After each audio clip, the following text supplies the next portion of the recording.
Hola amigas y amigos de Modelismo Cubano y Radio Control. Yo soy Wildy y hoy voy a hablar de historia. Voy a hablar de la historia de la flota de 1622 y de un galeón, el Nuestra Señora de Atocha. En el año 1616, el capitán Alonso Ferrara recibió el encargo de construir en el astillero de La Habana 4 galeones de 500 toneladas cada uno. Debían estar listos para julio de 1619. Ferrara cumplió con la entrega de 3 galeones en agosto de 1619 y un año después terminó el último, Nuestra Señora de Atocha, en el cual una réplica de la imagen de la Virgen coronaba la popa. El Atocha tenía una eslora de 33 metros, 9,90 de manga y un calado de 3,60 metros, con velas cuadradas en el palo del trinquete y en el palo mayor, y tenía una mesana latina. Portaba 20 cañones. Cada embarcación contaba con una lancha, 5 grandes anclas y una pequeña.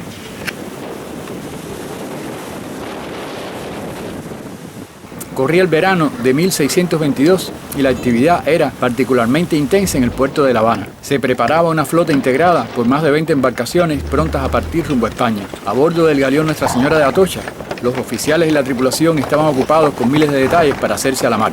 El navío había sido armado para hacerle frente a los enemigos de la corona española. El maestro artillero del rey había inventariado sus 20 cañones, cajas y barriles de mosquetes, picas, pólvora, y las balas habían sido almacenadas en el entarimado de armería, en la parte baja. Para defender la embarcación debían contar con una fuerza de abordaje. El Atocha llevaría una compañía de infantería, los hombres que aún no estaban en el barco, pero su comandante, el capitán Bartolomé García de Nodal, estaba supervisando la carga de las armas.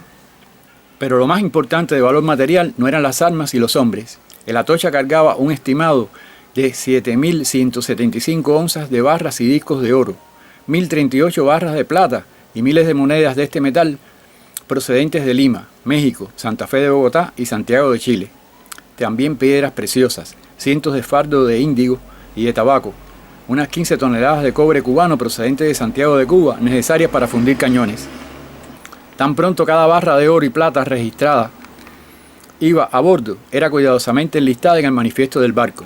El número de serie, el nombre del propietario, su marca y el peso de la barra eran registrados. Todo metal precioso legitimado era marcado con el sello real, el sello del impuesto, indicando que el quinto real había sido pagado. En resumen, el Atocha cargaba unas 47 toneladas de plata que en buena medida sustituía el lastre. Alrededor de unos 400 millones de dólares al cambio del año 1970 pudiera ser el estimado de toda esa fortuna. Otra nave como el Santa Margarita llevaba la mitad del valor de la carga del Atocha. Finalmente la flota partió de La Habana el 4 de septiembre, pero un huracán de alta intensidad se interpuso en su camino antes de sobrepasar el estrecho de la Florida. La flota se dispersó y varias naves encallaron. 8 embarcaciones, incluyendo el Atocha y el Santa Margarita, atrapados por los fuertes vientos del huracán, perdieron sus velas, fueron desarbolados y finalmente lanzados en medio de la lluvia y la mar embravecida por los arrecifes y aguas poco profundas de los cayos de la Florida, donde zozobraron. El Atocha encalló en un arrecife bajo y solo 5 de sus 265 personas a bordo sobrevivieron el desastre.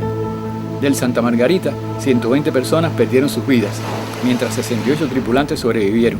Ningún pasajero sobrevivió en ninguna de las 2 embarcaciones. Perdido junto con ellos estaba el inmenso tesoro de fortunas personales e ingresos reales. El lugar del hundimiento del Atocha fue marcado con boyas por la embarcación que rescató a los pocos sobrevivientes. Pero antes de que las operaciones de salvamento pudieran comenzar, otro huracán golpeó los cayos, dispersando los restos de ambos naufragios en el fondo del mar.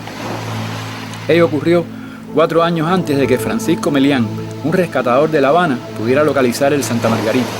Melián trabajó en la Santa Margarita durante 4 años, sacando muchas barras de plata y aproximadamente la mitad de las monedas de plata, pero no pudo localizar el oro. La ubicación de la Atocha con su magnífico tesoro no fue hallada nunca más y con el tiempo el naufragio de 1622 quedó sumergido en el olvido durante más de 300 años. Mel Fisher y sus sueños de aventuras. Cuando Mel Fisher era un niño, quedó fascinado por el libro La Isla del Tesoro y ese espíritu de aventura estuvo por siempre impregnado en su vida.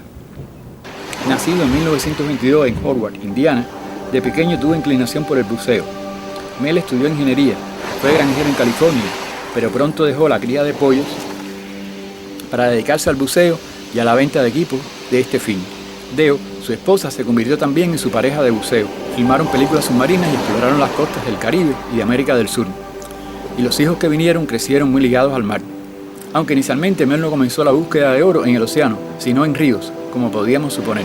Desde el siglo XIX el estado de California fue conocido por la fiebre del oro. Aprovechando ese interés, Mel decidió hablar sobre las ventajas del uso de equipo de buceo para acceder a los bancos de los ríos buscando el precioso metal, con lo cual creció su popularidad y también la venta de sus equipos, participando él mismo y su esposa en esa práctica. Así llegaron al punto de bucear entre los restos de embarcaciones hundidas y descubrieron un nuevo placer, la búsqueda de tesoros sumergidos. Buscar tesoros todo el tiempo. A mediados de los años 60, los Fisher decidieron mudarse a la Florida y hacer realidad su sueño de buscar tesoros todo el tiempo. Llevaron de California un equipo de buzos e ingenieros con experiencia. Todos compartían la fascinación por la búsqueda de restos de naufragios. El grupo estaba integrado por Mel y Deo, Rupert Gates, Demóstenes Moe, Molinari, Dick Williams, Walt Howard, Arnold Marlin y Faye Field. Todos ellos formaban un equipo solo imaginable en películas de aventura, cada uno aportando lo suyo al proyecto, como Faye Field, ingeniero. Años antes había creado su propio magnetómetro útil para localizar naufragios y pronto se convirtió en el principal inventor del grupo, creando nuevos aparatos para hurgar en el fondo marino. Moe Molinar, mecánico de embarcaciones y capitán. Arnold Marlin, soldador que ayudó a desarrollar nuevos detectores. Rupert Gates, excelente organizador, en fin, tremendo grupo. Después de pequeños y grandes descubrimientos en los naufragios de la flota de 1715, entre los cuales había muchos días, semanas y meses sin encontrar nada, los Fisher y su equipo estaban pensando en alternativas más interesantes como los más ricos galeones de la flota hundida en 1622 en aguas de los Cayos de la Florida. Pero los buscadores de tesoros enfrentaban problemas legales, como le ocurrió a Tom Gurr, a quien el Estado le confiscó sus hallazgos. Mel tuvo la idea de ofrecerle una fiesta para animarlo. Fue allí donde alguien sacó una copia del libro The Treasure Divers Guide de Porter, pudiera traducirse como la guía de tesoros para buzos, en el cual se describía a Nuestra Señora de Atocha como uno de los naufragios más ricos que jamás hubiera existido. No necesitaba más incentivo para fijar esa meta como el objetivo más importante de su vida. Además, estaba en algún lugar de los Cayos de la Florida y ya ellos vivían en Isla Morada, donde residían otros buscadores de tesoros, y a pesar de que no se precisaba el lugar exacto, los autores españoles contemporáneos describían la ubicación como la punta de los Cayos Matecumbe. Inicio de la búsqueda. El equipo de Mel halló varias embarcaciones naufragadas en 1733, encontrando monedas, armas y candelabros de plata, pero nada de la Atocha. Un día en que Mel y Deo asistieron a la iglesia metodista local, conocieron al investigador Eugene León, quien sabía hablar español y también podía leer los inescrutables trazos escritos en gran parte de los antiguos archivos españoles. Eugene también se encontraba camino a Sevilla para concluir una investigación para su tesis doctoral. Mel ofreció a Eugene $10,000 y una porción del tesoro de Nuestra Señora de Atocha si encontraba algo útil sobre él. Revisando los archivos, Eugene encontró que los matecumbes de aquellos tiempos se referían a todos los cayos de la Florida. Además, había un relato de intentos de salvamento españoles de la flota de 1622 cerca de los cayos del Marqués, los actuales Cayos Marquesas. Mel y su equipo Treasure Sailors estaban a más de 150 kilómetros del probable lugar del hundimiento de la Atocha. De inmediato rectificaron el sitio donde continuar la investigación, contando ahora con varias embarcaciones de rescate, y se mudaron para Key West, a fin de estar más cerca de los Cayos Marquesas, mientras que los gastos superaban muchas veces los $1,000 diarios. En 1971 habían buscado por todas las Marquesas y el Atocha seguía sin aparecer. Sorpresivamente encontraron una enorme ancla española y pedazos de botijas de aceitunas, indicios de que alguna embarcación hundida podía estar cerca. También un nuevo miembro del equipo, un fotógrafo submarino, halló una cadena de oro de 8 pies y medio, pero tardaron 2 años más en encontrar un nuevo valioso indicio. Kane, uno de los hijos de Mel, halló una barra de plata cargada en el barco, pues tenía los números de inscripción correspondientes al manifiesto español de Nuestra Señora de Atocha. En los 2 años siguientes hubo más descubrimientos, de mayor o menor importancia, pero la carga principal hundida 300 años antes seguía sin aparecer.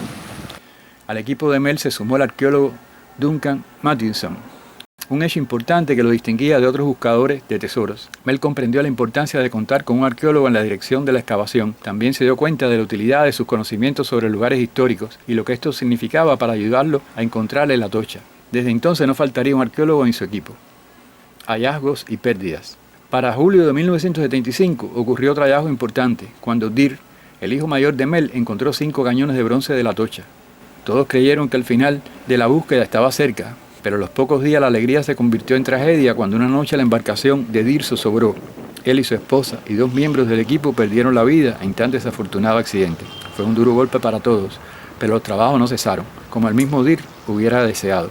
En los 10 años siguientes hubo más hallazgos, en los que puede encontrarse miles de monedas de oro, joyas espléndidas y una gran sección de popa del Santa Margarita.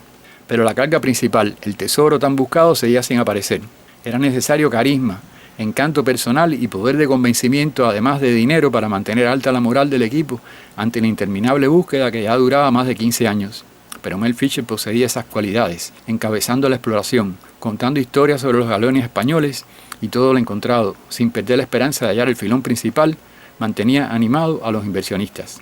Más problemas. Por otra parte estaban los asuntos legales. En los años 1970, en el estado de la Florida, los buscadores de tesoros debían obtener un contrato de búsqueda y un permiso de salvamento en cada sitio, además de estar obligados a pagar una fianza. Se establecía que un agente estatal debía estar presente en cada embarcación, pero solo asignaba uno por contrato, y además limitado a no más de 40 horas de trabajo a la semana.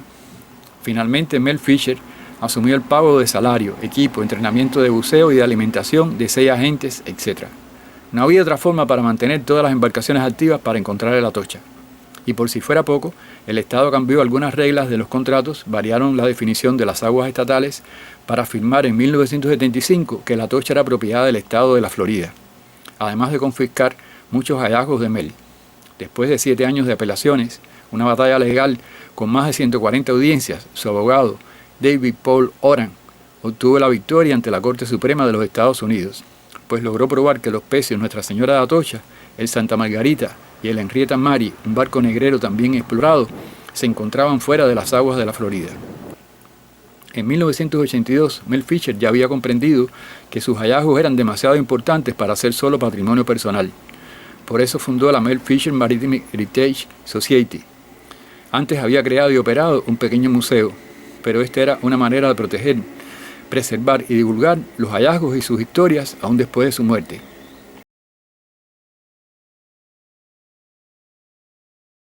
Finalmente, el filón principal. Era julio del año 1985, cuando uno de los equipos de Mel encontró una reserva de 13 barras de oro, 4 joyas con engastes de esmeraldas, una cadena de oro y numerosas monedas. ¿Era parte del tesoro de la Atocha o era otro hallazgo del otro galeón? El día 20 del mismo mes, el magnetómetro indicaba que había hecho contacto con algo importante en el fondo del mar. 2 buzos del equipo de Mel bajaron a explorar, pero solo vieron algo como un arrecife rocoso. Ambos subieron en busca de un detector de metales y se sumergieron nuevamente. El detector enloqueció. Bajo la apariencia de rocas estaban las barras de plata apiladas como leña. Fueron Andy Matrosi y Greg Wareham los buzos que lograron la primicia.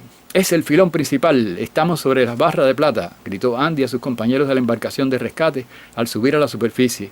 Mel Fisher andaba por Key West, comprando equipo de buceo cuando recibió la noticia de gente que lo felicitaba, pues en cuanto se supo, el hallazgo fue anunciado por la radio local. La perseverancia de Mel y su equipo había logrado la ansiada recompensa. Encontraron más de 1000 barras de plata y cajas con más de 3000 monedas en cada una. La prensa mundial tenía una primicia que muchos pensaron nunca llegaría.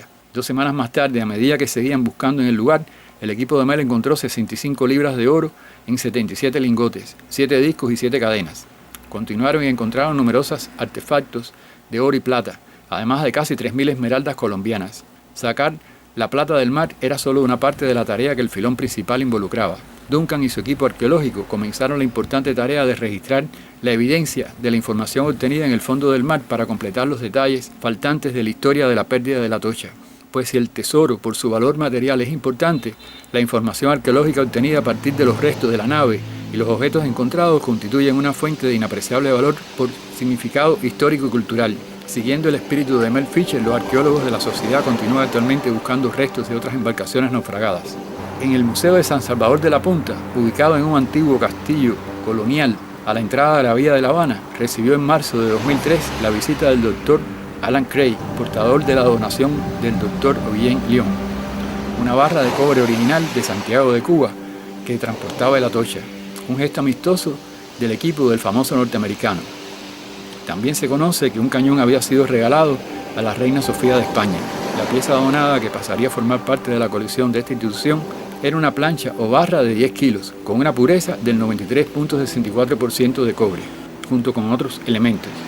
Después de varios siglos, una pequeña parte de la carga del legendario galeón regresaba a su puerto de origen. Y muy cerca de la plancha de metal del cobre cubano recuperada, una maqueta de la embarcación nos permite apreciar cómo era el navío que hace más de 300 años un huracán ocasionó la tragedia que lo llevó al fondo del mar y del cual hoy narramos su historia. Pero debido a un mal tiempo, las piezas que se encontraban en el castillo de San Salvador de la Punta fueron trasladadas para el ahora museo Castillo de la Real Fuerza. Si te gustó este video, deja tu like y si no lo has hecho, suscríbete a este canal. Gracias por disfrutar de Modelismo Cubano y Radio Control. Nos vemos en un próximo video. Chao.